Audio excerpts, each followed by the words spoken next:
전원책의 출발 새아침.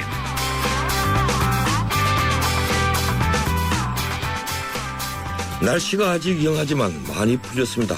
워낙 춥다가 기온이 조금 오르니 그렇게 보이는 겁니다. 세상사 모두 그렇지 않을까요? 여러분 안녕하십니까. 출발 새아침의 전원책 변호사입니다. 금융사뿐 아니라 우리는 여러 곳에 개인정보를 적어내야 합니다. 학교가 그렇고 직장이 그렇습니다. 그런데 그런 개인정보, 특히 금융정보가 새 나간다는 건 끔찍한 일입니다. 당장 청취자 여러분들도 스팸 메일이나 수많은 텔레마케팅에 시달린 경험이 있을 겁니다. 누군가가 여러분이 금융정보를 팔아먹고 있는 겁니다. 오래전부터 벌어지고 있는 이런 범죄를 정부와 금융기관들은 왜 막지 않고 있는 걸까요? 1월 16일 금요일 순서입니다. 그래서 출발 새아침은 오늘 4부 이슈 포커스에서 금융회사에서 벌어지고 있는 개인정보 유출 문제를 짚어보겠습니다. 금융소비자원 조남희 대표와 함께합니다. 국정원 개혁 문제가 작년 연말 1차 합의에 이어서 2라운드를 벌이고 있습니다. 여야 의견의 차이가 워낙 커서 해결은 쉽지 않습니다. 오늘 1, 2부에서 국정원 개혁특위 여야 간사 김재원, 문병호 의원을 차례로 연결하겠습니다. 민주당이 어제 대대적인 당직 개편을 했습니다. 지명직 최고위원이 임명되고 사무총장과 대변인이 전부 바뀌었습니다. 오늘 3부에서 신임 사무총장 노웅래 의원을 인터뷰합니다. 전원책의 출발 새아침 출발합니다.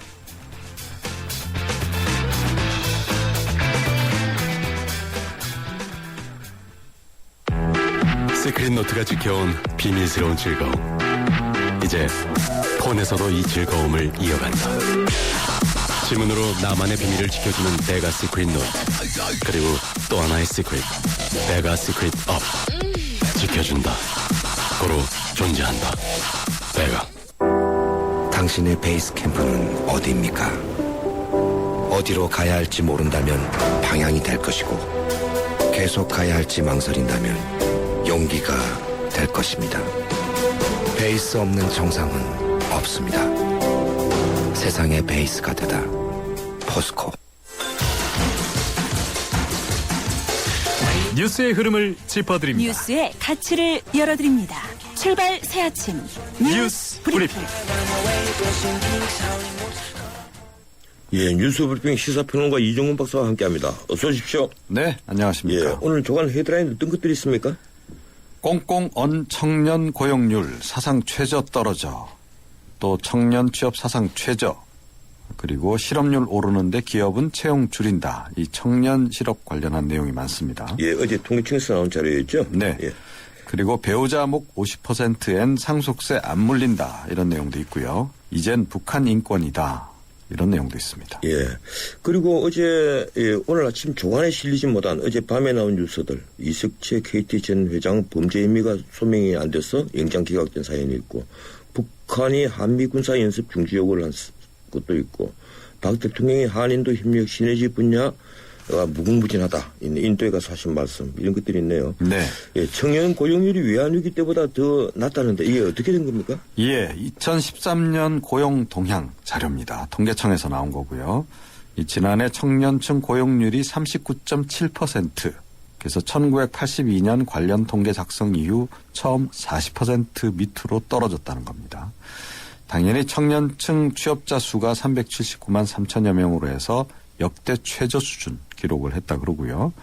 청년층 실업률도 2012년 대비 0.5%포인트 높은 8.0% 이렇게 다시 8%대 3년 만에 진입을 했습니다. 예. 전체 실업률이 3.1%로 나타났거든요.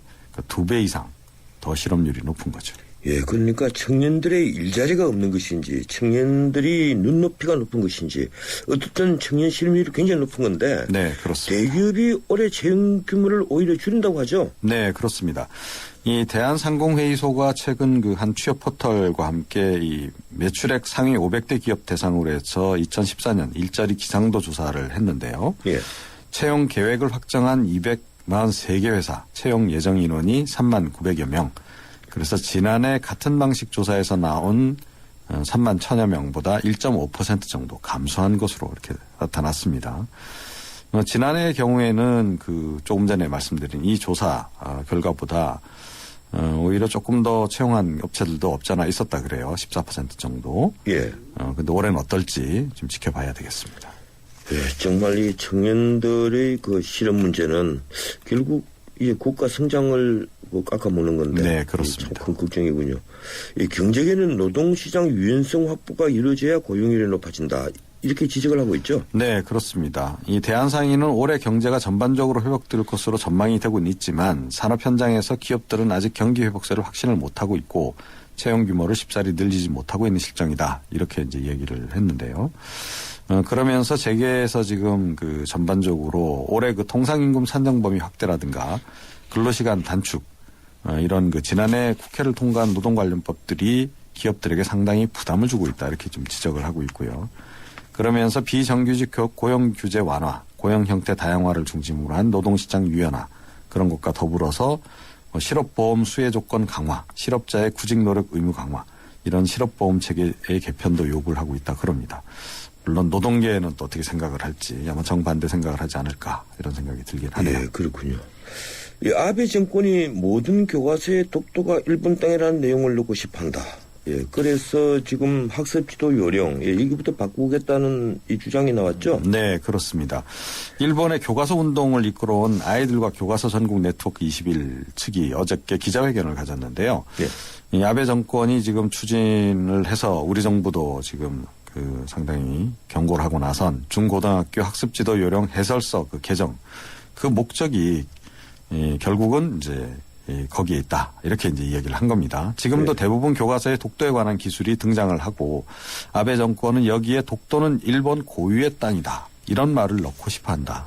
하는 거죠. 이런 주장을 어제 이제 내놨습니다. 아베 정권의 의도대로 이 교과서 지필 기준이 되는 학습 지도 요령하고 그 해설서 개정이 이루어지면 2016년부터 쓰이는 모든 중고등학교 교과서에 이 독도는 일본 고유의 영토다. 한국이 불법 점거를 하고 있다. 이런 구절이 들어갈 예정이라고 합니다. 예, 우리 정부의 대응이 궁금해지는군요. 고맙습니다. 여기까지 듣겠습니다. 네. 예, 지금까지 시사평론가 이종훈 박사와 함께했습니다.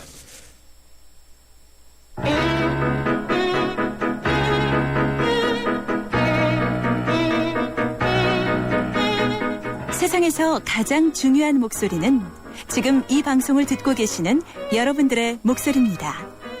샵 0945 50원의 유료 문자 메시지와 YTN 라디오 모바일 앱 예스를 통해 지금 여러분의 의견을 남겨주세요. 가장 소중한 인터뷰가 될 것입니다. 작년 연말 예산안과 맞물리면서 여야 간의 뜨거운 공방을 불렸던 국정원 개혁 문제가 다시 쟁점화하고 있습니다. 지난 13일 국정원 개혁특위는 2차 논의를 시작했지만 대공수사권을 금경으로 이관하는 문제 등 몇 가지 첨예한 쟁점들을 두고 난항을 겪었습니다. 워낙 여야의 시각차가 커서 이 문제에 쉽게 합의에 이르지 못할 것으로 보입니다. 국정원 개혁특위 여야 간사를 차례로 연결해서 입장을 듣겠습니다. 몇 가지 현안에 관해서도 함께 의견 들어보죠. 먼저 여당 간사인 김재훈 의원입니다. 전화 연결되어 있습니다. 김 의원님 안녕하세요. 예, 안녕하세요. 예, 이 여야 대표들 기자회견이 있었는데 그것부터 먼저 제가 좀 의견을 듣겠습니다. 예, 이 기자회견을 놓고도 또 여야가 공방을 벌였는데 이 황우여 대표의 신년 회견 이 방점이 어디에 찍혀 있습니까? 예, 기본적으로 이제 그 박근혜 정부 1년 차를 넘어서서 2년 차에 들어서면서 예.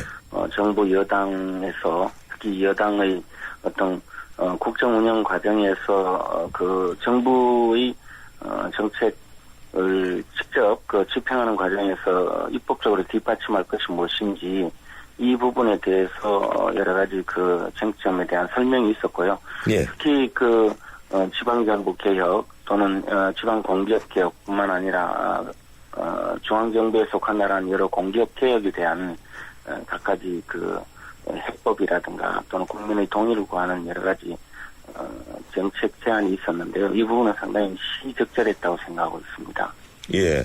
근데 야당이 가장 반발하는 것이 바로 오픈 프라이머리 입법화 추진 문제입니다. 이 기초의원 공천 폐지를 하겠다면서 이제 황 대표가 이 오픈 프라이머리 주장을 했는데 황 대표가 공약을 파기했다 이런 주장입니다.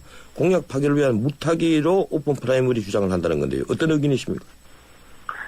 사실 그 회견 내용을 전체적으로 잘 들어보면 전혀 그런 사실이 아닌데 야당이 지금 먹튀 주장을 하고 있지 않나 생각합니다. 먼저 대통령의 공약 자체가 기초단체 선거에 대한 정당 공천제 폐지인데 우리 황우여 대표의 그 회견 내용은 당연히 그런 공약을 지키겠지만 지금 국회 정개특위에서 논의가 제기되는 모양을 보면 위헌 논란이 상당히 문제가 된다. 예. 기초선거에 대한 정당 공천제 폐지가 위헌 소지가 있다고 2003년도에 그 헌법재판소 판결에 참여했던 당시 주심 재판관께서도 국회에 오셔서 이것은 위헌인데 왜 정치권에서 이렇게 무책임하게 이런 기초선거 정당 공천제를 폐지를 추진하느냐. 이것은 비겁하다. 그런 주장까지 하고 가셨거든요. 예. 그렇게 해서 이것이 위헌 논란 때문에 만약에 그 기초선거 정당 공천제 폐지가 받아들여지지 않는다면 그렇게 되는 경우라도 우리는 오픈 프라이머리 정도를 통해서 이른바 상향식 공천제를 통해서 공천권을 국민에게 돌려주겠다. 예. 그렇게 해서 지금까지 공천제가 운영되면서 제기되는 여러 가지 폐해라든가 문제점에 대해서 우리 새누리당 스스로가 개혁해 나가겠다 이런 내용의 회견을 한 것인데 민주당은 지레 그 주장을 하면서 그 정당 공천제 폐지 공약 스스로를 지키지 않으려고 하느냐 그런 주장을 하시는데 그것은 전후가 뒤바뀐 것이라고 생각합니다. 그런데 예. 어쨌든 이런 지금 위헌 논란이 제기되고 있다는 사실 자체에 대해서 민주당에서도 모든 그 문제점에 대해서 인지하면서도 어떻게든 야당 입장에서 여당을 공격하고 공약을 지키지 않으려 한다는 이런 그 책임 논란으로 끌고 가려고 하는 것은 정말 비합리적인 주장이다라고 생각하고 있습니다.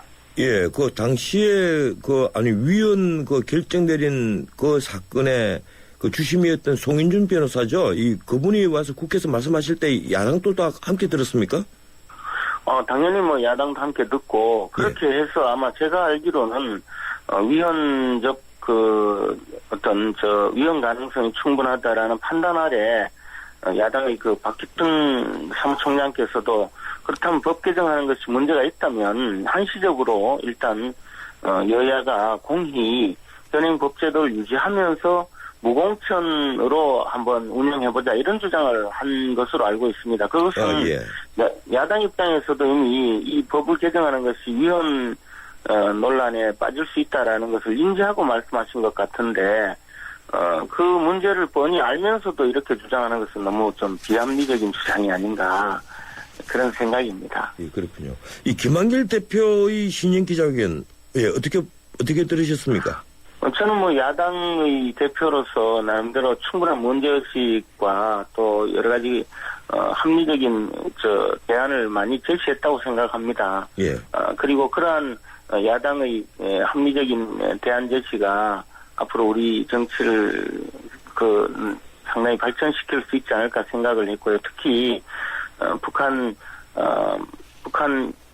인권 민생법 이렇게 이름을 지으셨는데 이런 북한 인권법에 대한 긍정적인 논의의 어떤 장을 열었다라는 점에 대해서는 상당히 긍정적인데요. 다만 그 내용 자체는 예. 이름은 북한 인권법에 가까운 말씀을 하셨지만 실질적으로는 전혀 북한 인권을 돕자는 내용보다는 북한에 대한 과거의 그 무제한적인 어떤 그 지원을 하자라는 그런 측면에 좀 가깝기 때문에 조금 걱정스럽기는 하지만 어쨌든 그래도 북한 인권에 대한 근본적인 문제 제기를 하셨다는 사실에 대해서는 상당히 긍정적인 어떤 주장이 있었다고 생각하고 있습니다. 예. 어쨌든 뭐 주변에서는 지금 햇볕 정책 수중론이 나왔다. 민주당 대북 정책이 바뀌고 있는 것 같다. 이런 평가가 나오는데 그 점은 일정 부분 동의하시는군요. 그렇습니다. 일정 부분 민주당도 이제 북한 인권에 대해서 나름대로 관심을 갖지 않는가라고 긍정적으로 생각하고 있습니다. 예. 김한길 대표가 국정원의 대선 개입 의혹을 특검에 맡기고 민생에 전념하자 이렇게 제안을 했습니다. 예, 이 부분은 어떻게 보십니까? 특별검사 주장은 지난 연말에 저희들 지난 12월에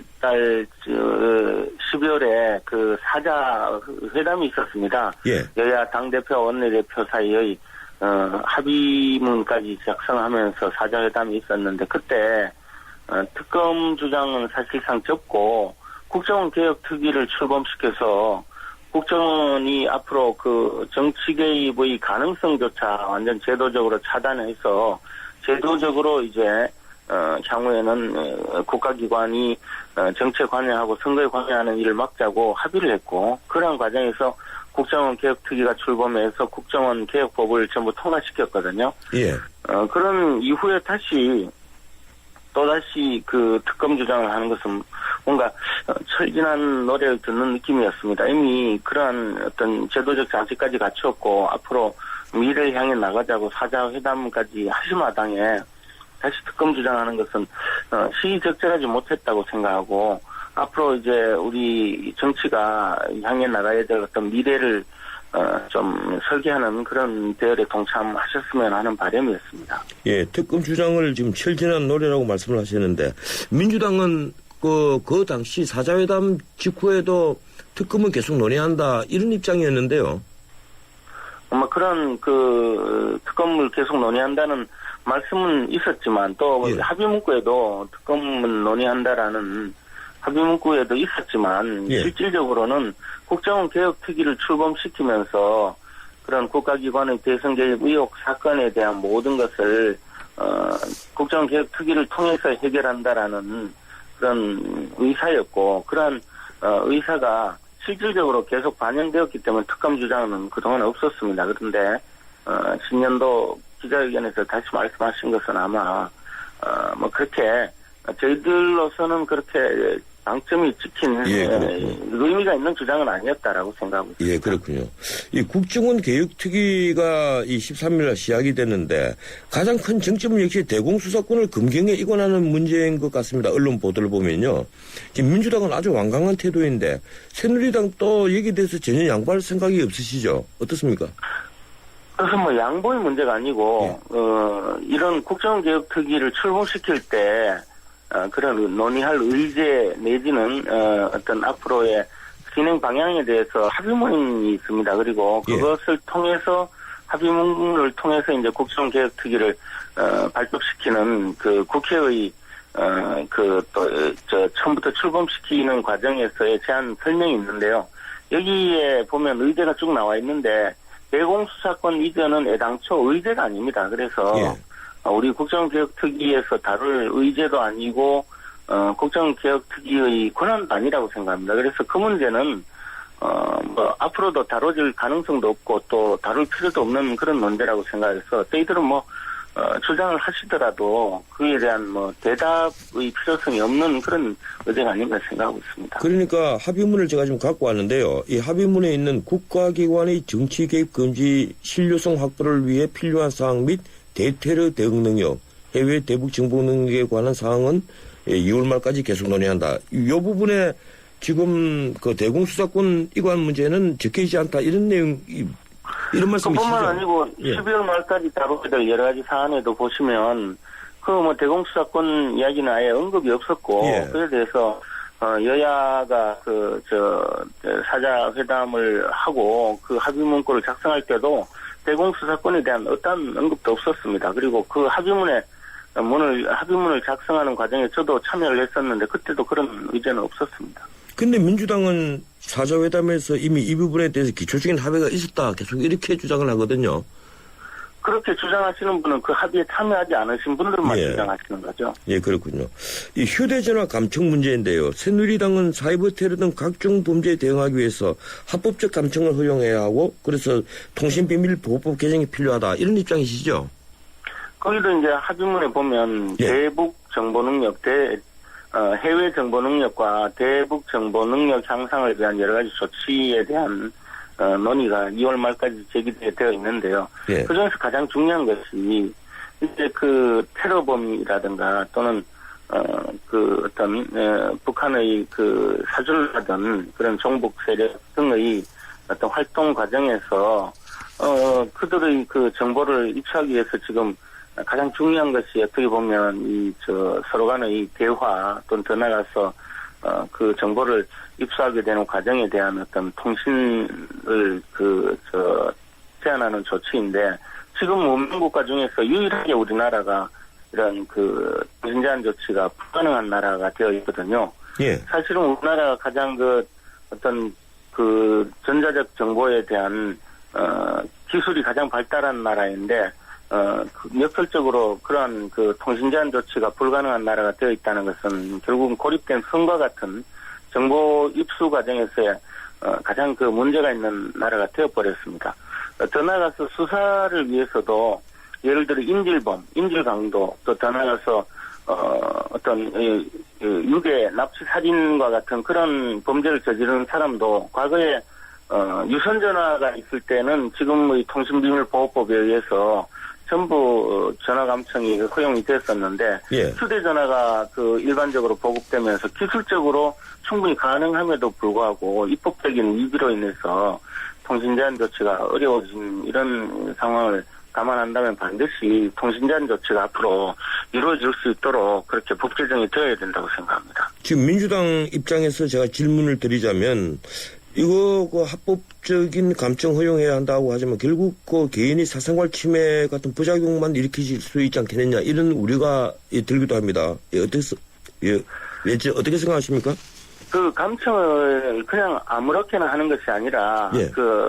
합리적인 증거 자료를 전부 다 입증해서 그것을 법원에 제출해서 판사의 영장에 의해서 특정한 전화번호에 대해서 감청을 하는 것입니다. 그런데 그러한 특정한 전화번호, 그것도 그 전화를 감청하는 것이 합리적인 증거에 의해서 입증이 되어야 하는데, 그것이 개인의 사생활에 대한 침해라고 하면, 예. 그 개인은 정상적인 개인이 아니라 강도, 살인범, 또는 예. 방화범, 더 나아가서 인질강도, 또는 대규모 살인을 저지를 테러범, 예. 이러한 또는 국가의 어떤 변란을 목적으로 하는 내란 목적 살인자, 이런 사람들의 전화를 감청하겠다는 것인데, 그 개인의 사생활까지 보호를 하면서 우리가 범죄를 계속 저지르도록 도와줘야 될 이유가 있는지, 민주당이 그러면 살인범의 어떤 친구인지 그 점을 저는 묻고 싶습니다. 이것은 예, 알겠습니다. 지금 우리가 주장하는 감청 자체가 국가 변란 목적의 어떤 국사범들인데, 민주당이 그 개인의 사생활을 보호하겠다고 하는 것은 저는 이해할 수가 없습니다. 누구의 친구인지 민주당이, 예. 저는 그 점에 대해서 좀 대답을 해줬으면 좋겠습니다. 예, 이제 시간이 다 됐는데요. 아주 제가 짧게 의견을 좀 구하겠습니다. 국정원의 사이버 안보 컨트롤 타워를 두기 위한 사이버 테러 방지법, 이걸 이제 입법하자는 건데, 민주당은 국정원이 중심축이 되지 않아야 된다, 이런 얘기인 것 같습니다. 어떻습니까? 이것이 그냥 일반적인 해커 정도 수준이라면 네.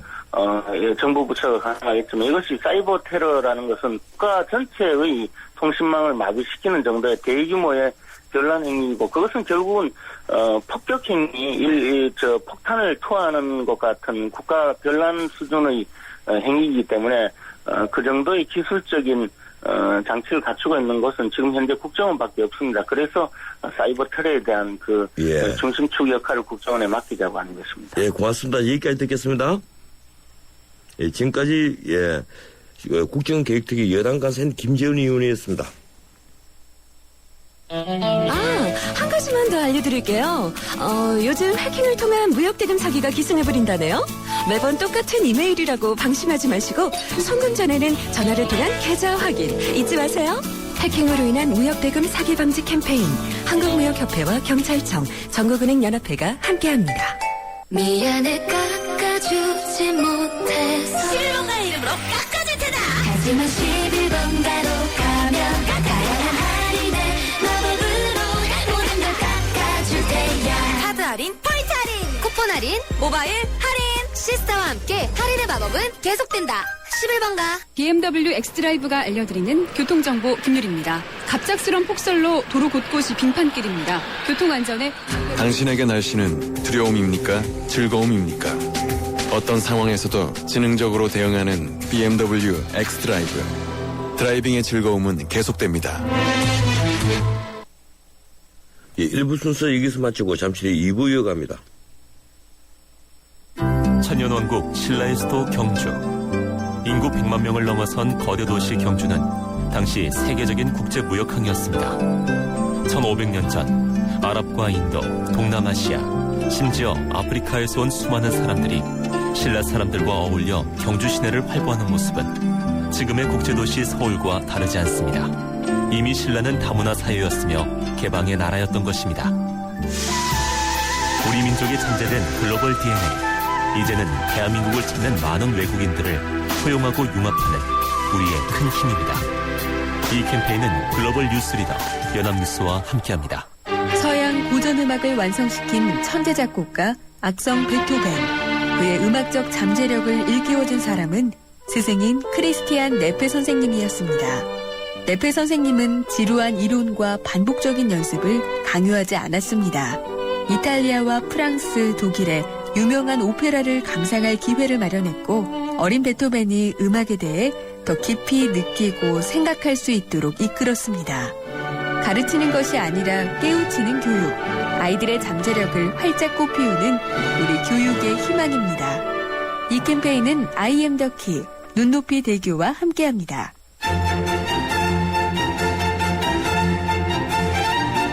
출근길 정통 시사 라디오 프로그램 YTN 라디오 전원책의 출발 새 아침.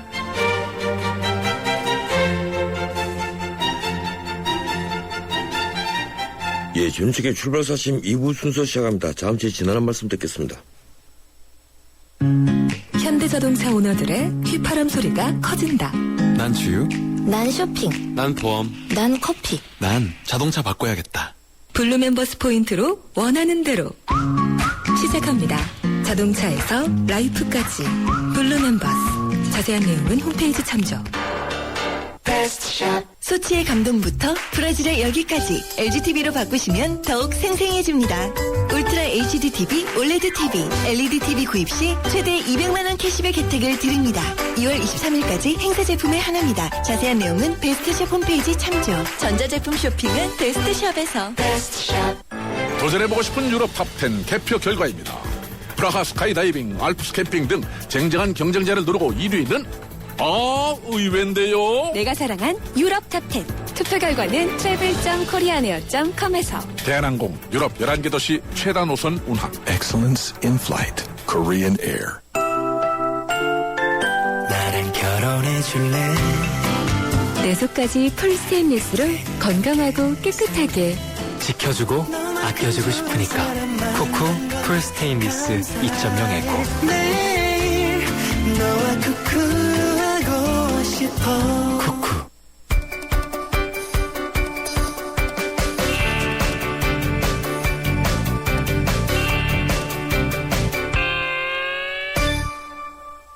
예, 국제뉴스 듣겠습니다. 중앙일보 국제부 강연한 기자 전화 연결되어 있습니다. 안녕하세요, 강 기자님. 안녕하세요. 예, 모하메드 무르시 대통령을 축출한 이집트에서 개헌 찬반을 묻는 국민투표가 진행되는데 이슬람 세력과 경찰이 충돌해서 사망자가 따르고 있다고 그러죠? 이집트 과도 정부는 현지 시간 14일부터 이틀간 전국 각지에서 유권자 5,300만 명을 대상으로 새 헌법 개정을 위한 국민투표를 실시했습니다.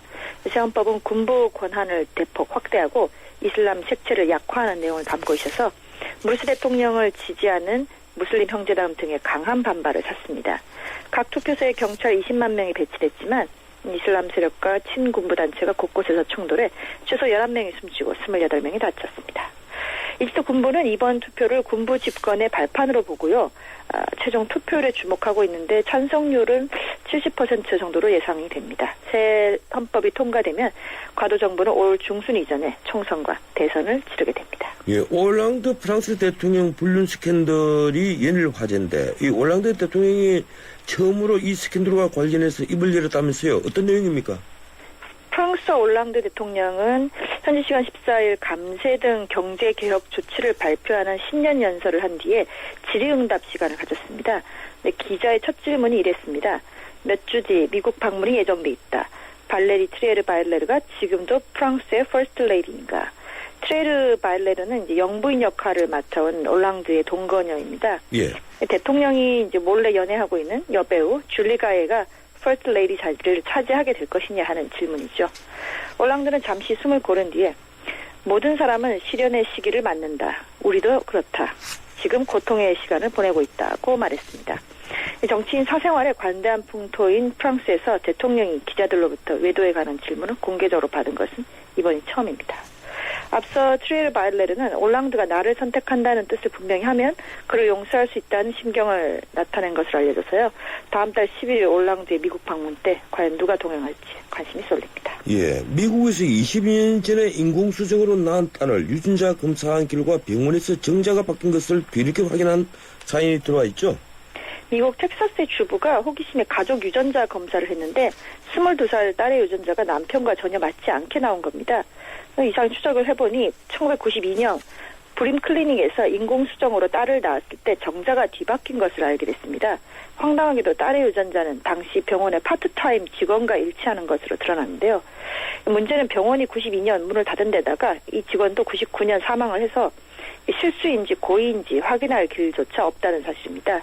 문제의 직원은 또 여성 납치 범죄로 2년간 실형을 살았던 전과 경험도 있다고 합니다. 그래서 이 병원과 협업했던 유타대 의대 쪽에 내 자식의 정자도 바뀐 것 아니냐 이런 문의 전화가 수십 통 걸려왔다고 합니다.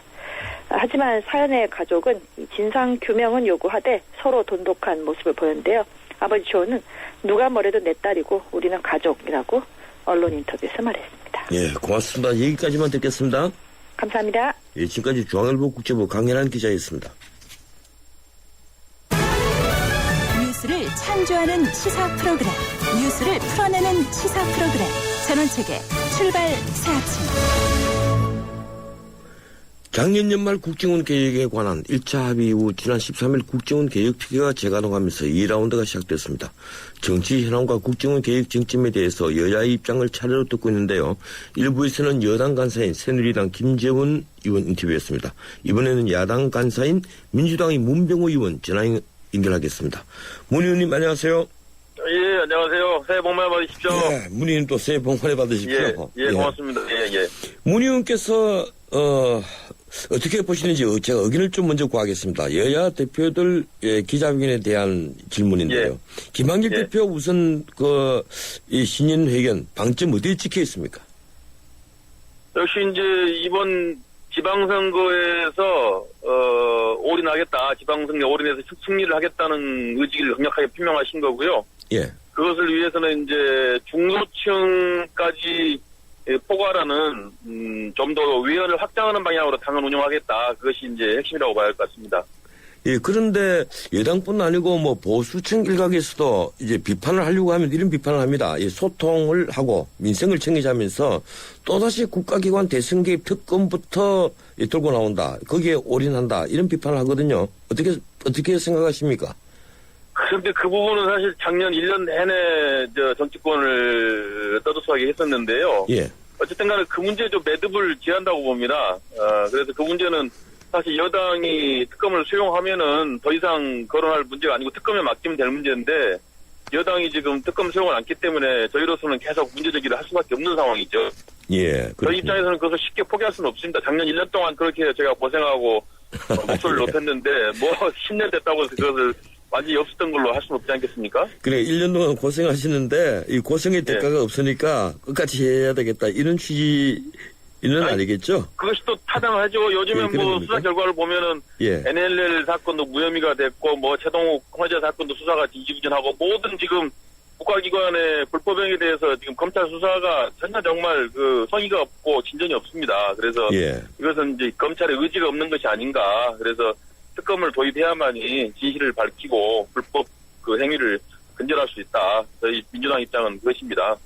예, 우리 문 의원님께서도 정치를 오래 하시면서 점차 이제 강골입되어 가시는 것 같아요. 말씀하시는 거 보니까.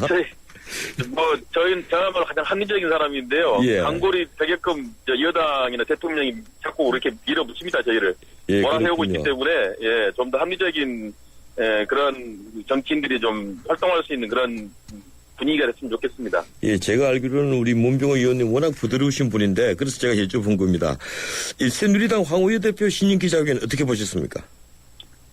뭐 여러 가지 말씀하셨는데 사실 작년에 우리나라 정치가 정말 엉망이었지 않습니까? 대포학침이라고 봐야 되는데요. 그렇게 만든 주 원인 중에 하나가 바로 집권 여당이 무기력했기 때문입니다. 집권 여당이 좀 중재도 하고 또 야당도 달래고 이슈도 좀 정리하고 해야 되는데 오히려 정쟁을 부추기고 민생 문제는 도외시했다고 저는 평가하고 있습니다. 그런 이제 반성적인 고찰에서 시작해야 되는데 그런 흔적이 전혀 없고요.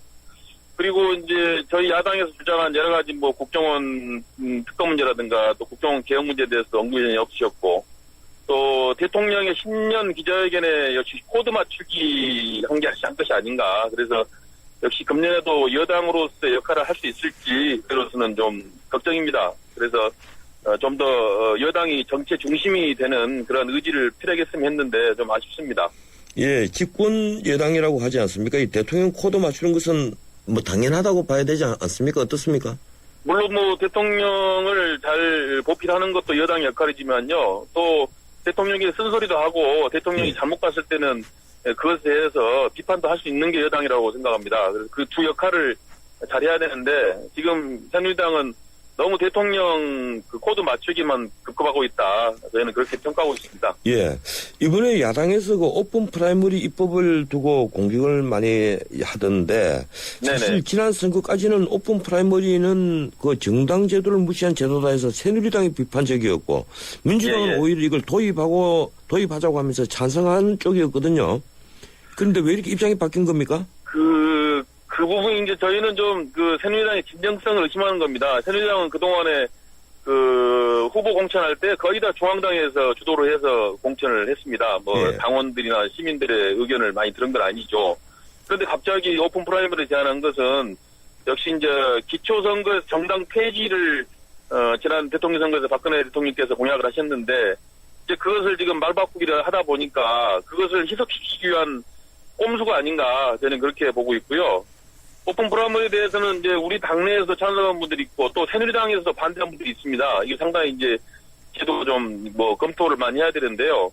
미국식 제도인데 유럽은 정당이 주도해서 보통 공천을 하고 미국은 이제 그 국민들이 대체로 뽑거든요. 근데 우리나라는 이제 절충형입니다. 정당에서도 관여를 하고 또 국민들이나 당원들의 선출도 가미하고 이런 제도인데 순수 미국식 제도로 하자는 것이 여러 가지 논란이 있고 또 선거를 불과 몇 달 앞두지 않고 갑자기 또 그런 제안을 하는 것은 역시 이제 진정성이 있다기보다는 기초 선거 공천 폐지를 이제 말을 바꾸면서 그것을 호도하기 위한 꼼수다 그렇게 보기 때문에 저희는 그 성의가 없는 논의를 할 수 없는 사안이라고 생각하고 있습니다. 예, 그렇군요. 이 김만길 대표가 기자회견에서 북한 인권법 그 말씀을 하셨는데 그래서 일각에서는 이 야당이 이제 대북 정책이 바뀌는 것 아니냐 뭐 이렇게 상당히 전향적으로 보는 시각이 있습니다. 예, 어떤 의견이십니까? 예, 그것은 이제 김대중 대통령님의 그 햇빛 정책을 저희가 이제 계승 발전시킨다는 의미라고 봐야 됩니다. 예. 일부에서 수정한다는 말씀하시는데 수정은 아니고요. 예. 그것은 이제 현재 2014년 대한민국의 현 주소에 맞게 계승 발전시킨다는 취지고요. 어쨌든 간에 이제 저희는 이제 북한의 그동안 인권 문제라든가 또 뭐 3대 해세 문제 이런 문제에 대해서 좀 더 적극적인 의견 표현을 해야 한다. 그런 당내 의견도 많고 또 이 북한 인권법이 지금 새누리당 법안은 주로 채찍을 드는 법안입니다. 그리고 어떤 북한의 붕괴를 바라는 보수단체들을 지원하는 법안인데요. 예. 우리 민주당의 그 북한 민생 인권 법안은 이제 민간 교류도 확대하고 좀 당근도 좀 주면서 채찍도 가하는 이런 식의 내용이기 때문에 우리 민주당의 북한 인권 민생법이 훨씬 더 좋은 법안이다. 그렇게 저는 얘기하고 그렇게 2월 달에 아마 통과될 수 있도록 노력을 해보겠습니다. 예, 이 국정원 개혁특위 2라운드가 지난 13일 시작이 됐는데 가장 그 쟁점은 그런 것 같습니다. 대공수사를 검경에 이관하는 문제. 바로 그 문제인데요. 이 민주당에서는 조금 더 양보하실 생각이 없는 것이죠? 저희가 대공수사권을 최우선적으로 하고 있는 건 아니고요. 예.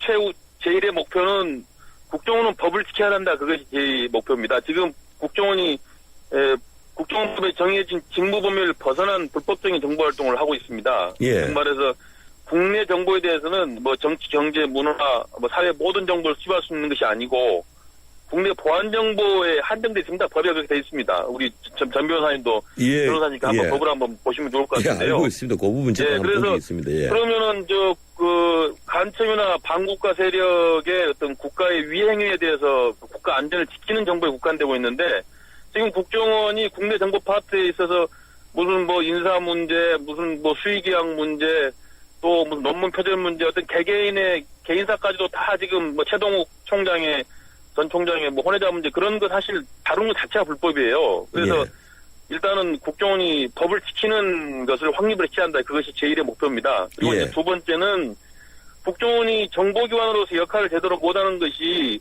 손에 가진 떡이 너무 많습니다. 고난이 너무 많습니다. 그러니까 이게 분산이 돼가지고 정보기관인지 수사기관인지 무슨 집행기관인지 이게 알 수가 없어요. 그래서 정보기관으로서의 역할을 제대로 하기 위해서는 정보 파트에 좀 집중을 하는 게 좋겠다. 나머지 권한들은 좀 이관시키고 정말 정보기관으로서 정보에 좀 집중을 하고 정보기관으로서 세계적으로 가장 앞서가는 그런 기관이 되라. 저희는 그런 입장이고요. 그래서 이제 정보 기능을 더 강화해야 된다. 저희도 그런 데는 동의하고 있습니다. 그리고 이제 역시 대북 파트나 해외 파트 기능을 좀 강화하기 위해서 국내 파트를 축소하고 그 역량이나 예산을 해외 파트나 대북 파트로 돌려야 된다. 그것이 저희 민주당 입장입니다. 지금 새누리당에서 주장하는 사이버 테러 대응, 정보 능력을 제고하기 위해서 휴대전화 합법적 감청 허용 이게 필요하다. 그래서 법 좀 만들자. 이 주장은 어떻습니까? 사이버 테러 대응에 대해서는 저희도 동의를 하고 있습니다. 그 부분이 필요하다면 당연히 정부에서 대응해야죠. 다만 정보기관이 집행기능을 자꾸 하려면 안 된다. 지금 국정원법에 보면은 국정원은 정보기관으로서의 위상을 철저히 하도록 되어 있습니다. 그런데 자꾸 안보에 있어서 집행기능까지 다 정보기관이 해야 된다, 국정원이 해야 된다, 이것은 동의할 수 없고요. 국정원은 정보를 잘 수집해가지고 지원을 하면 되는 문제고, 역시 이제 주무부처는 미래창조과학부나 아니면 정부 부처 내에 새로운 본부를 만들어서 대응하면 될 문제이기 때문에 그 문제는 국정원이 굳이 자기들 하겠다고 나서서 욕심 부릴 필요가 없습니다.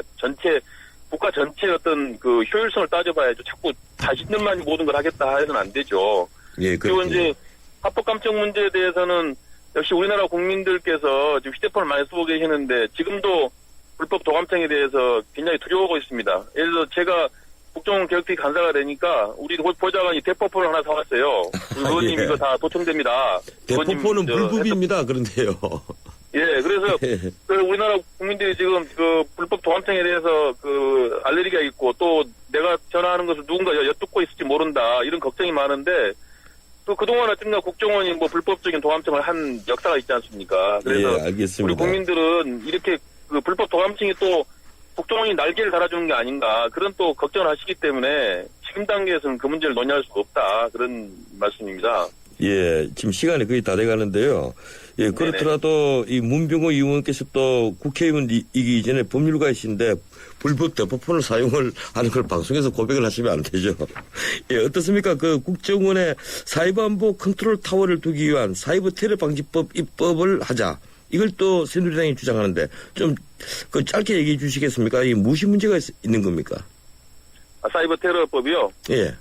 사이버 테러법에 대해서는 일단 저희가 요즘에 국제적인 여러 가지 사이버 테러에 대해서 대응하기 위해서 체제를 갖춰야 되는 건 저희 동의를 하는데요. 아까도 말씀드렸지만 이제 국정원은 정보기관으로서 정보를 잘 수집해서 그것을 이제 잘 배분해주고 지원하면 이제 될 문제이기 때문에 국정원이 주무부처로서 자꾸 이렇게 뭘 주도하려고 하면 안 된다는 것이죠. 그래서 정부 부처 내에 관계되는 미래창조과학부도 있고요. 또 총리실 산하에 본부를 만들어서 운영할 수도 있고 하기 때문에 그런 문제에 대해서는 국정원이 너무 걱정하지 않아도 됩니다. 국정원이 아니더라도 다 안보에 대해서 걱정을 하고 있고 다 지킬 생각을 갖고 있기 때문에 국정원으로서는 정보기관으로서의 본연의 역할만 충실히 해서 지원만 하면 되는 문제다. 그래서 이번 그 문제는 2월 국회에서 여야 간에 타결할 수 있다고 생각하고 있습니다. 시간이 다 됐습니다. 근데 인천시장 예비후보로 문 의원님 거론되던데 나가실 겁니까? 지금 고민 중에 있는데요. 출마를 신중하게 검토하고 있습니다. 2월 중에 연애를 발표할 생각입니다. 알겠습니다. 고맙습니다. 여기까지 듣겠습니다. 고맙습니다. 지금까지 국정원 계획특위 야당 간사 문병호 의원이었습니다. 차들이 다 하천으로 빠지고 있네? 아, 롯데 아울렛이 있었네. 여보, 우리도 이제 가까운 이천으로 갈까? 이천 롯데 프리미엄 아울렛 오픈. 12월 13일부터 쇼핑이 더 가까워진다.